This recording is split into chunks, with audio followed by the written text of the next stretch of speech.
جی S herbal wholesale Ayurvedic ادویات کا قابل اعتماد مرکز تجارت کے خواہش مند حضرات کو ہم مکمل ٹریننگ دیتے ہیں۔ ہمارے ساتھ تجارت کر کے بھرپور پیسہ کمائیں۔ علماء کرام، حفاظ، ڈاکٹرز اور میڈیکل والوں کے لیے خصوصی رعایت۔ تفصیلات کے لیے ابھی رابطہ کریں۔ السلام علیکم ورحمۃ اللہ وبرکاتہ۔ محترم ناظرین کرام، تحفظ دین میڈیا میں آپ کا استقبال ہے، خیر مقدم ہے۔ ہمارے خصوصی شو پرائم ٹائم میں میں ہوں آپ کا دوست ابرار الحق۔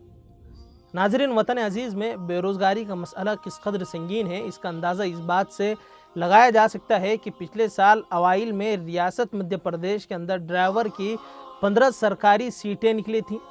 اس کے خاطر تقریباً 10,000 نوجوانوں نے درخواست دی اور ان میں سے ایک قانون کی ڈگری رکھنے والا جتیندر موریہ بھی تھا۔ انٹرویو کی قطار میں موریہ کے ساتھ کئی پوسٹ گریجویٹس، انجینئر اور MBA امیدوار بھی موجود تھے۔ قانون کی بنیادی تعلیم مکمل کرنے کے بعد موریہ جج کے امتحان کی تیاری کر رہا ہے۔ اس کے باوجود ڈرائیور کی ملازمت کے اس ہونہار امیدوار نے اپنی حالت زار اس طرح بیان کی کہ کبھی کبھار کتابیں خریدنے کے پیسے بھی نہیں ہوتے، اس لیے سوچا کیوں نہ یہاں کچھ کام ہی کر لوں۔ مودی جی کے نئے ہندوستان میں نوجوانوں کی یہ حالت اس لیے ہے کیونکہ یہ ہم دو ہمارے دو کی سرکار ہے۔ اس کے اندر معاشی ترقی تو ہو رہی ہے مگر اس کا فائدہ صرف مٹھی بھر سرمایہ داروں کو مل رہا ہے۔ نئی معیشت میں سرکار میں دھنا سیٹوں کو سرکاری گائے سے دودھ اور گھی ملتا رہتا ہے اور عام لوگوں کو گو موتر اور گوبر پر گزارا کرنا پڑتا ہے۔ ناظرین، CMIE ایک موقر ادارہ ہے جو تحقیق و تفتیش کے بعد معیشت سے متعلق ہمیں اعداد شمارہ وغیرہ جاری کرتا ہے۔ اس نے پچھلے سال دعویٰ کیا تھا کہ بے روزگاری کی شرح دسمبر 2022 میں 8% تک کے پہنچ گئی ہیں۔ یہ بے روزگاری کووڈ کے زمانے یعنی کہ 2020 کے 7% اور 2021 کے تمام مہینوں سے بھی زیادہ رہی۔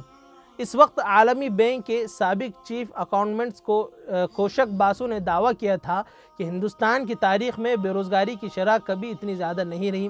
حالانکہ 1991 میں قومی معیشت کا یہ حال ہو گیا تھا کہ اس کے پاس درآمدات کے لیے زر مبادلہ نہیں تھا، اس کے باوجود بے روزگاری اس سے کم تھی۔ اس وقت بنگلہ دیش میں یہ شرح 5.3%، میکسیکو میں 4.7% اور ویتنام میں 2.3% تھی۔ پروفیسر باسو نے اس کی ایک وجہ یہ بھی بتائی تھی کہ سرکار کی پالیسی سازی میں چھوٹے کاروبار اور مزدوروں کی فلاح و بہبود کا خیال نہیں رکھا گیا۔ CMIE نے ابھی حال ہی میں یہ انکشاف کیا ہے کہ بے روزگاری کی شرح مسلسل بڑھ رہی ہے اور امسال دسمبر کے مہینے میں یہ 3.8% پر پہنچ گئی ہیں۔ بے روزگاری کی یہ شرح گزشتہ 16 ماہ میں سب سے زیادہ رہی۔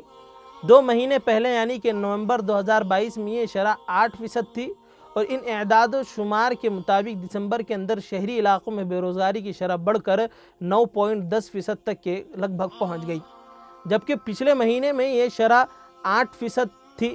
اس دوران دیہی علاقوں میں بے روزگاری کی شرح میں قدرے کمی واقع ہوئی، یعنی وہ 55% سے کم ہو کر 44% ہو گئی۔ CMIE کے اعداد و شمار کے مطابق دسمبر میں ہریانہ کے اندر بے روزگاری کی شرح بڑھ کر 4% تک کے تقریباً ہو گئی اور اس کے بعد راجستھان میں 5% اور دہلی میں 8% تک کے پہنچ گئی۔ اس کے باوجود قومی انتخابات میں الیکشن میں انہی صوبوں سے BJP سب سے زیادہ نشستیں حاصل کرتی ہیں۔ ہندوستان میں بے روزگاری کی شرح سے مراد صرف تعلیم یافتہ نوجوان ہوتے ہیں جو رسمی شعبے میں نوکریاں تلاش کر رہے ہوتے ہیں، جبکہ غیر رسمی شعبے میں 90% لوگ کام کرتے ہیں اور معاشی پیداوار کا نصف سے زیادہ حصہ اسی شعبے سے حاصل ہوتا ہے۔ اس لیے بے روزگاری اعداد و شمار میں غریب، غیر ہنرمند یا نیم ہنرمند افراد کا شمار ہی نہیں ہوتا۔ اس لیے حکومت کو اندیشہ ہوتا ہے کہ جو جتنا زیادہ تعلیم یافتہ ہوگا اس کے بے روزگار رہنے کا امکان اتنا ہی زیادہ ہوگا اور وہ غیر رسمی شعبوں میں کم تنخواہ پر کوئی کام کرنے کے لیے تیار نہیں ہوگا۔ اس کے برعکس کم تعلیم یافتہ غریب کو جو کام بھی مل جائے وہ اس کو کرنے کو تیار ہو جاتا ہے۔